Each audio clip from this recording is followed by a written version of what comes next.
sarcomere structure. A sarcomere is from a Z disc to a Z disc. So a Z, because it zigzags back and forth, so between one Z disc and the next Z disc is a sarcomere. Sarcomeres are arranged in series, going from one end of the muscle cell to the other, but they're also arranged in parallel. And so you'll, depending on the size of the individual muscle cell due to exercise and hypertrophy, the more you hypertrophy the muscle, the more sarcomeres your body will build in parallel. The longer, the greater range of motion you have, the more sarcomeres in series you'll have. So if your joint goes to 180 and stops there with your elbow, then the muscles up here that are doing elbow flexion will have X number of sarcomeres from their origin to their insertion. Somebody else with the same length of humerus, if they go beyond 180 degrees, they will have more sarcomeres in series. They may not have as many in parallel, just depends on how much muscle work they do. So the number in series is more changeable. The number in parallel is more changeable. The number in series is usually limited by the length of your bone. When you shine light through a sarcomere, you'll have light bands where the light is coming through, and you'll have dark bands where less light is coming through. The dark bands will be darkest in the areas where the filaments overlap. They'll be the less dark where there's only one filament present, and they'll be the lightest where there's only the small filament present. So this lighter area here is from the end of myosin to the Z disc, and then the Z disc to the next sarcomere's myosin. That is referred to as the I band. From one myosin molecule in the adjacent sarcomere to the myosin molecule in the sarcomere next to it. So in the center will be a Z disc, and then just actin that's visible in the I band. There's more there than just actin, however. If you look, there's these little green dots, and when you get to the Z disc, the green dots are attached to the red dots by these other filaments called connectin filaments. So there are actually way more than those proteins at the Z disc. There's way more than just the titin, and that's in the center here, then titin and actin in the I band. But for your purposes in this class, you just have to know the actin and the titin. When you get to where myosin molecule appears, there is an overlap of actin and myosin that is optimal for cross-bridge formation.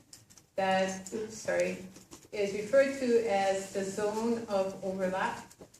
In the zone of overlap, each myosin will be surrounded by 6 actin, and each actin will be surrounded by 3 myosin. So you can look at it from different perspectives, whatever works for you, or you can look at it from both perspectives because you don't want to offend anybody.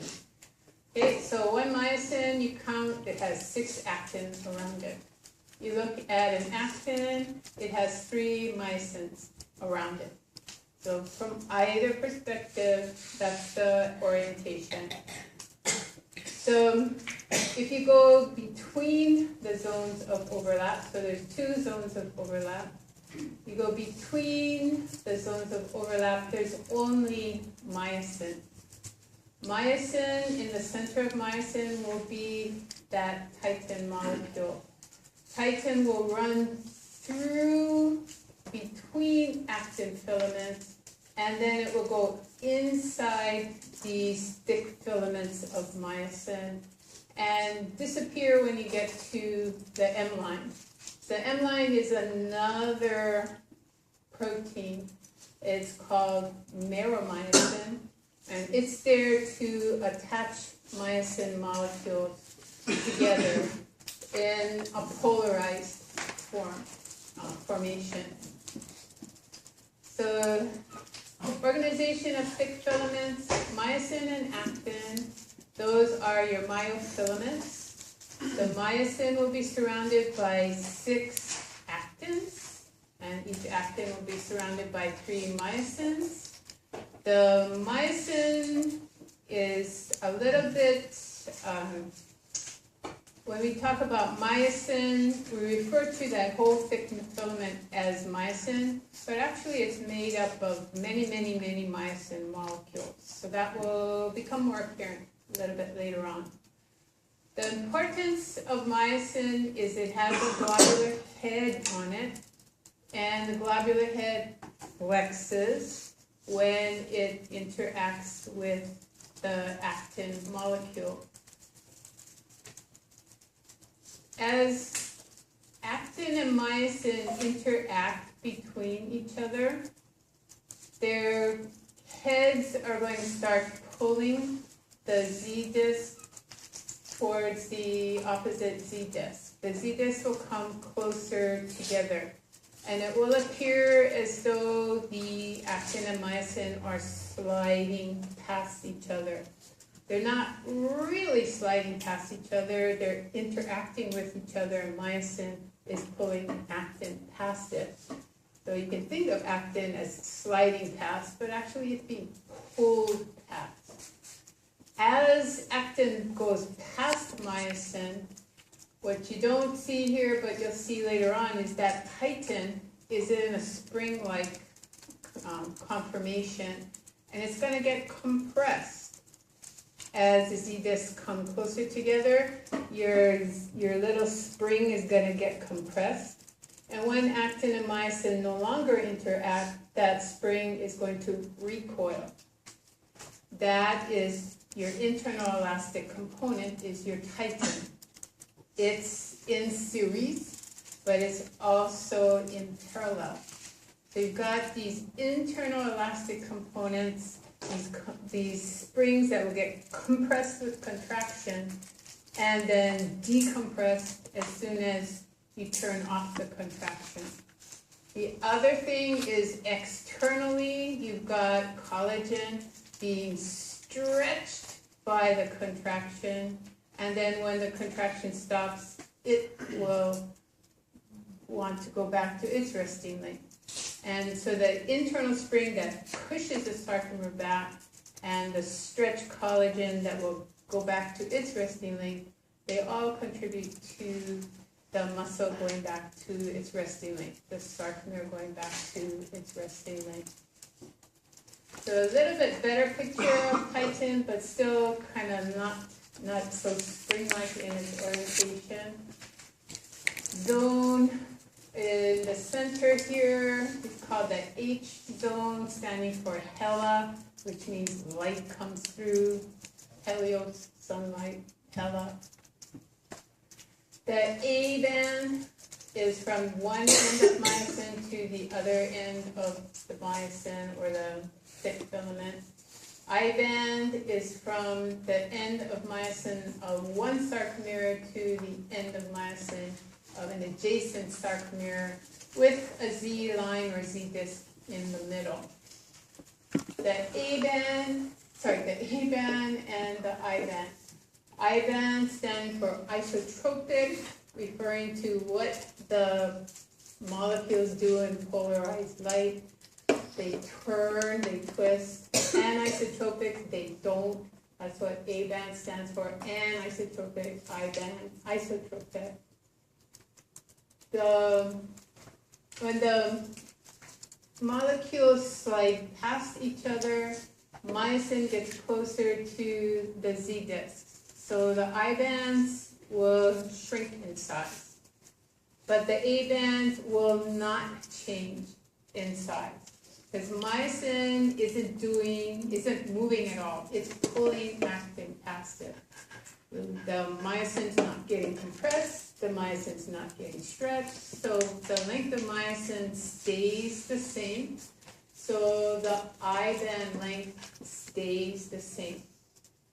As actin is pulled in this direction by those myosins and pulled in that direction by these myosin molecules, this I band will get shorter. So I band gets shorter, the zone of overlap gets bigger because you're pulling actin past the myosin molecule. So come back to this I band will get smaller.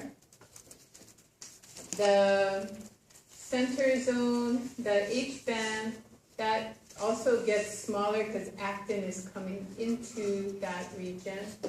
Zone of overlap is getting bigger because now more actin has crossed over the myosin. The A band, no change, because that's from one end of myosin to the other end of myosin. So epimysium, that's on the outside of all the muscle. The fascicles will be surrounded by perimysium. So we call a muscle will have epimysium, with an individual bundle of muscle cells will be your perimysium. The outside of the muscle will have big nerves, big blood vessels, big lymphatics. The inside will have medium-sized branches of blood vessels, nerves, and lymphatics. And capillaries will surround individual cells. So we get to endomysium around this, in this loose connective tissue. The more you hypertrophy that muscle cell, the greater the capillary density will be around that particular muscle cell. Except if you are talking about an anaerobic glycolytic muscle. Those will not develop extra capillaries because they're not utilizing oxygen anyway. So the intermediate fibers, the slow twitch fibers, your postural muscle fibers, their capillary density will go up as they are trained to get larger and perhaps even split. They have shown that skeletal muscles divide when they reach a point where they're incapable of getting nutrients to the center myofibril. Each of the myofibrils in a muscle cell will be surrounded by sarcoplasmic reticulum. And that sarcoplasmic reticulum will store calcium. That's its only job, at least as far as anybody knows. That's all the endoplasmic reticulum in a muscle cell does, is store calcium. And it stores calcium at a super high concentration, 40,000 calciums inside to every 1 calcium that's out in the sarcoplasm. So once you open the channels in the sarcoplasmic reticulum, you've got a huge concentration gradient for calcium to come out. So rapid efflux of calcium from the sarcoplasmic reticulum. Since you have that super high concentration gradient, you have to have ATP to get the calcium back into the sarcoplasmic reticulum. So without ATP, the muscles are going to remain in contraction. How do you get that super high concentration? Well, you have molecules that will bind calcium inside the SR. These are referred to as calmodulin, calsequestrin, that they will keep calcium bound inside, but as soon as calcium starts to leave, they will let the calcium go. So they won't keep it bound tightly, but just keep it kind of bound so that new calcium can come into the fluid without creating any kind of charge interaction, any charge repulsion. This yellow area in between the sections of sarcoplasmic reticulum is an extension of the sarcolemma. So you come back to the surface here, the sarcolemma is going to invaginate and form tubules that will run into the center of the muscle cell. The sarcolemma will conduct action potentials just like a neuron conducts action potentials.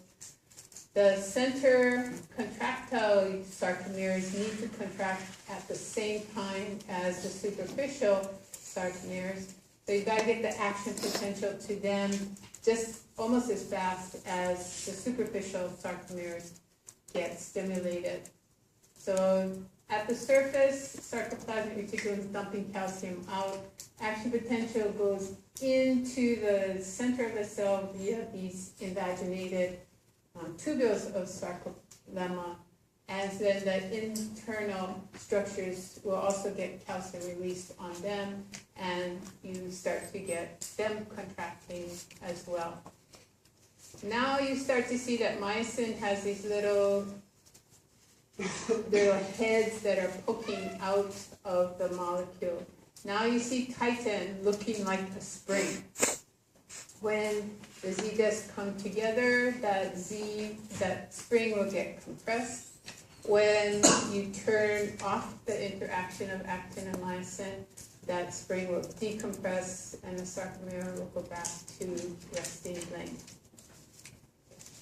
Anatomically, this terminal cisternae of both sections of sarcoplasmic reticulum and the transverse tubule is referred to as a triad. So a transverse tubule, or T-tubule for short, plus two terminal cisternae is referred to as a triad. When we get to Sherwood, we're going to find out how that action potential that arrives in the T-tubule will stimulate the sarcoplasmic cisterns to the sarcoplasmic reticulum cisterns to dump calcium. Now, this is an individual myosin molecule. That's why I warned you that calling the whole thick filament myosin is not wrong. Physiologists do it, but anatomists would kind of bristle and say, no, it's hundreds of myosin molecules making up a thick filament, which is really true. And it's important to think about the individual myosin molecule. The tail region keeps all the myosin molecules bound together.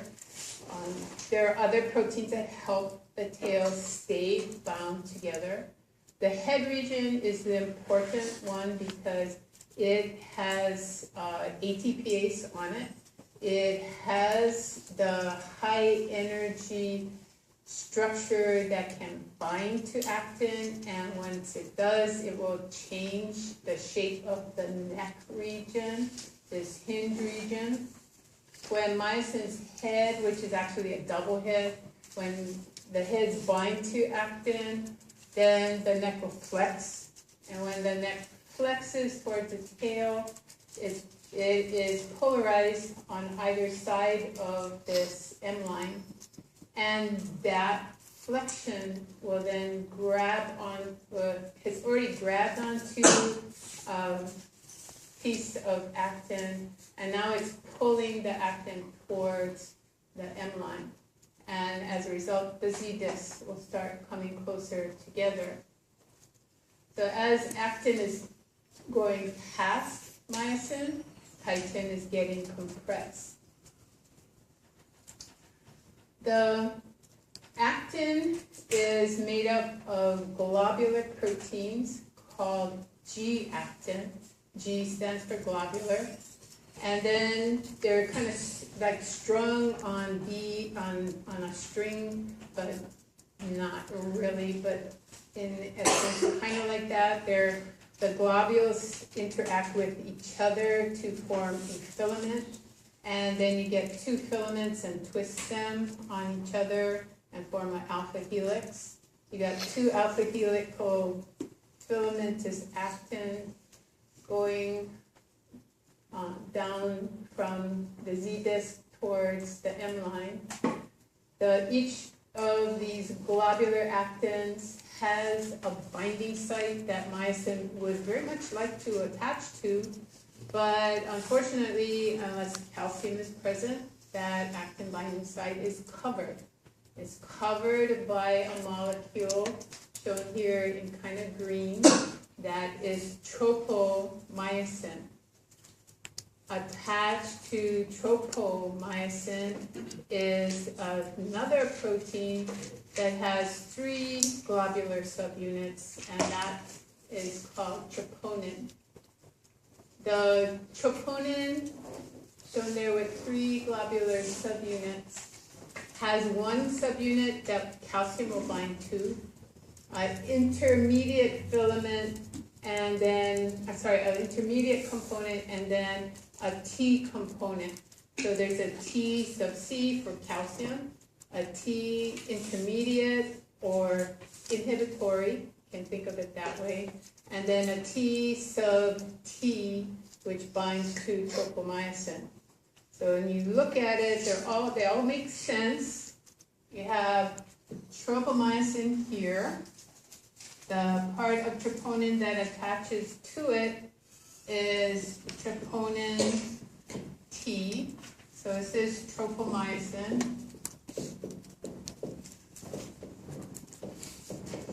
So that T, troponin bound to tropomyosin T. The other globular unit is your intermediate or inhibitory subunit. And then the smaller one at the top is, so this is T sub I. And this one will be T sub C because calcium will bind it. This unit in the center changes shape when calcium binds. So the calcium binding to troponin C induces conformational change of T sub I. When T sub I changes shape, it's pulling on T sub T, T tropomyosin, and tropomyosin comes off the actin binding site. Now, myosin and actin can interact with each other. This head of myosin will bind to the actin binding site, the active site, and once they're attached to each other, the neck region flexes. That pulls actin 1 globular subunit closer to the center M line. You look at the thick filaments, myosin heads are all relaxed in the direction of this Z disc on that side of the M line. They're polarized in the opposite direction towards the opposite Z disc on the other side of the M line. So when they interact with actin, these are pulling towards the M line, pulling that Z disc on the right towards the left.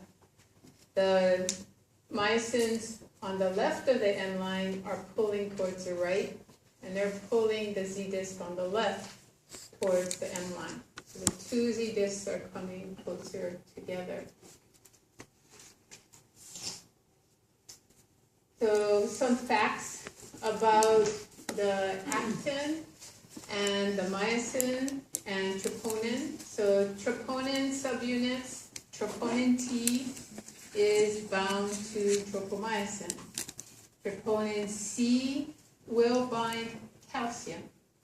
When calcium binds to troponin C, it's changing the shape of troponin I. The I is referred to as the inhibitory subunit because when it's in its original conformation, the tropomyosin is inhibiting the actin binding site. When calcium binds and troponin I changes its shape, it pulls troponin T off the actin binding site, and now you are activating the cross-bridge interaction. So thin filaments, they're consisting of twisted fibers made up of individual globular subunits of actin. So you're making a fibrous protein of these globular subunits. Have to remember the globular subunits because each globule has an active site. The actin is about 5 to 6 nanometers in diameter and only 1 micrometer in length, so really, really small. The thick filaments, 10 to 12 nanometers in diameter, a little bit longer, 1.6 micrometers in length. Thick filaments made up of myosin, multiple myosin molecules, all arranged, polarized on either side of the end line so that the globular heads are pointed towards the opposite ends of the sarcomere. H standing for hela, meaning light comes through, so helios is sun, referring to light. Isotropic is monorefringent, meaning that when you put the molecule in polarized light, it will move in one direction.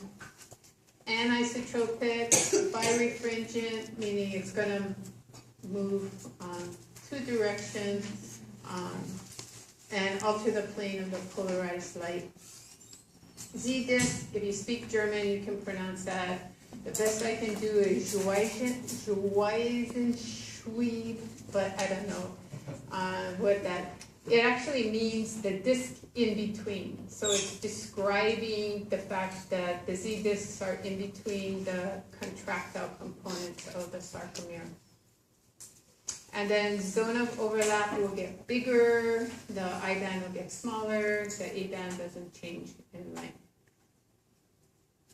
So here you have the M line. Myomesin is the protein that holds everything together there. A resting sarcomere is going to have an H zone that's wide. Contracted sarcomere, the H zone gets narrower. Contracted sarcomere, the I band also gets narrower. So actin will be pulled into the H zone and past the myosin, the Z discs get closer together, I band gets narrower, H zone gets narrower, A band does not change length, myosin does not change length, actin does not change length. The only thing that really is changing is titin. It's getting compressed and closer together. When you disassociate actin and myosin, it will decompress and help to return the sarcomere to its resting length. Neuromuscular junction is at one specific point, no matter how long that muscle cell is. If it's in your sartorius and it's going from your hip to your knee, however long your femur is, that's how long your muscle cell is. It's going to have one nerve binding to one region on that one cell, and that's it. You might think it would be more efficient if you had multiple nerves going to the cell at different points along its length, but that's not how it works. Only one area at that neuromuscular junction has the nutrient supply to keep the nerve there, the growth factors to keep the nerve there, And that nerve being there is going to supply nutrients to the muscle that will keep the muscle healthy and alive. So that exchange point at the neuromuscular junction, yes, it's a way of stimulating the muscle cell, but more importantly, you've got nerve growth factors and muscle growth factors that are keeping that nerve and muscle interacting at that one point. If this nerve branch dies, another nerve could come and bind to that site and take over the function of that muscle. If it tries to bind anywhere else, it might attach, but it's not going to get the proper nutrient supply and growth factors, so it will just degenerate and recede. So the nerve actually has to get to that specific point on the muscle cell. Neuromuscular junction, you enlarge it a little bit, you see that the muscle cell is invaginated. So increasing surface area for receptors for the neurotransmitter. Enlarge it some more. We've got the receptors for the neurotransmitter. The neurotransmitter is packaged in vesicles in the neuron, and when the action potential arrives in the neuron, then these vesicles will fuse with the plasma membrane and release the neurotransmitter into the synaptic cleft. That round acetylcholine will bind to the acetylcholine receptor. What's not shown on this slide is that that is actually a channel. And when acetylcholine binds, the sodium will come in, but potassium will go out. So you'll be slowly changing the membrane potential, creating a graded potential at the neuromuscular junction. 3 sodiums come in for every 2 potassium that leaves, so slowly you get a depolarizing postsynaptic potential here. But as you're opening these calcium channels, you've got these enzymes running around, actually enzymes attached on the postsynaptic membrane, enzymes in the synaptic cleft, enzymes in the interstitial fluid, and enzymes in the blood that will want to be breaking acetylcholine down. So acetylcholine, when it's being released in high concentrations, keeps those channels open, keeps sodium coming in, 3 to 2 for every potassium leaving, create a membrane EPSP here, and set off action potentials in voltage-gated sodium channels in the neighboring plasma membrane. So acetylcholinesterase is the enzyme that will break down acetylcholine. It's so specifically concentrated in the synaptic cleft, very little acetylcholine actually gets out of the synaptic cleft. If it does, acetylcholinesterase is in the interstitial fluid. If ACH makes it into the blood, there's more there to break it down. So acetylcholine is pretty much going nowhere. It's staying right in the synaptic cleft and having its action in the synaptic cleft. When the cholinesterase breaks it down and there's no longer any more to bind to the receptor, then the local potential dies away, the action potentials die away, the action potential is no longer arriving at the sarcoplasmic reticulum, calcium is no longer leaving the sarcoplasmic reticulum, and the ATPase starts to sequester calcium again. As calcium goes back in the SR, then tropomyosin comes back on the actin binding site. Myosin's head can't attach. Titin then decompresses, and the sarcomere is back at its resting length. So all of that will be gone over step by step, mostly in Sherwood, but here's some of what's happening. Action potential arrives. Acetylcholine is released. Acetylcholine binds to the receptor on the postsynaptic membrane. Opens channels. You don't know that sodium and potassium are both moving, but you'll find that out sooner or later. The action potential arriving at the T-tubule will communicate with the terminal cisternae. How? We'll find out in Sherwood. That communication allows calcium to come out. Calcium being in a high concentration now in the cytoplasm or the sarcoplasm will then bind to troponin C and change the shape of troponin I, which will tug on troponin T, which will pull tropomyosin off the actin binding site. Myosin's head is in a high energy state. As soon as it sees an actin binding site available, this attaches and flexes. So binding, flexion of the hinge region will pull actin one globular subunit closer to the M line. So now actin and myosin are cross-bridging, and actin is sliding past or being pulled past the myosin. Myosin is getting closer to the Z disc. Actually, the Z discs are getting closer to the myosin. When action potential is turned off because acetylcholine was broken down by acetylcholinesterase, then the calcium channels are closed in the SR and the ATPase starts winning. It's always pumping calcium back in, but when those channels are open, due to action potentials continually arriving, then 40,000 to 1 ratio of calcium is coming out through those channels. When the channels close, now the ATPase gets to win. It starts to pump the calcium back into the SR. Doesn't have to get zero calcium in the cytoplasm.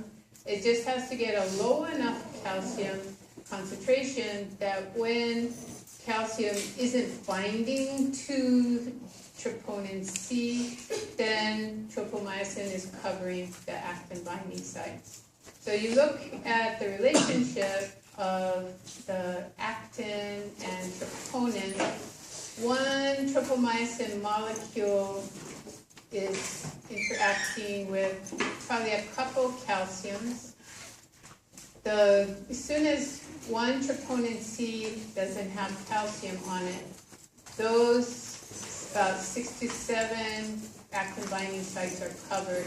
If there's lack of calcium out here such that calcium leaves and another one doesn't bind, then the next 6 to 7 binding sites are covered. Once the binding sites are covered, then titin wins, decompresses, and you are relaxing your muscles. Okay, so we'll pick up with motor unit.